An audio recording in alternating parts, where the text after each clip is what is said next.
வணக்கம் நண்பர்களே! நான் உங்கள் பெரியசாமி ஜோதிடர். 2ஆம் பாவத்தில் கேது இருக்கும்போது என்ன மாரியான வருமானம் வரும் அப்படிங்கிறத நமக்கு தெரிஞ்ச வகையில பார்க்கலாம். அதையும் தாண்டி வேற எது குணாதிசயங்கள் இருக்கும் அப்படிங்கிறதும் பார்க்கலாம். 2ஆம் பாவத்தில் கேது இருந்தால் அந்த அ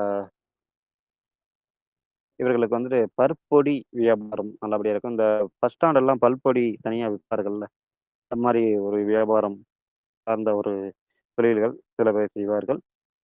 அ வக்கீல் வருமானம் கிடைக்கும். கேது ரொம்ப ஸ்ட்ராங்கா இருந்தா வக்கீலா இருப்பார்கள். அ நாட்டு மருத்துவ கடைகள், ஆன்மீக சொற்பொழிவுகள், இது போல விஷயங்களிலிருந்து வருமானம் வரும்.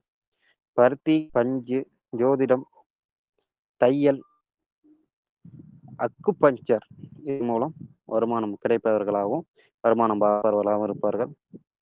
இவர்கள் பெரியம்மாவுக்கு மன வாழ்க்கை என்பது ஒரு சில நேரங்களில் சரிப்பட்டு வராது. தனிப்பட்ட கல்வி படிப்பதில் இவர்களுக்கு ஆர்வம் அதிகமாக இருக்கும்.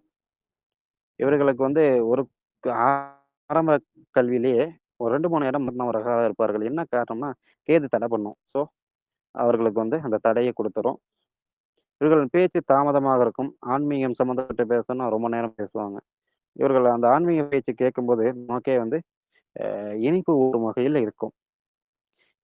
இவர்களுக்கு நல்ல பொருளாதாரம் கிடைக்குமா என்றால், இதன் மூலமாக அவர்கள் அதாவது கேது தொழில்களை எடுத்துக்கொள்ளும்போது, இவர்களுக்கு வருமானம் பாதிக்கப்படாமல் வருவதை நான் கண்கூடா பார்த்துருக்கேன். சரிங்களா? என்னுடைய அனுபவத்திலே பார்த்துருக்கேன். ஸோ இதன் மூலியமாக நீங்க வருமானம் பார்க்கறதுக்கு முயற்சி செய்யலாம். நன்றி நேயர்களே!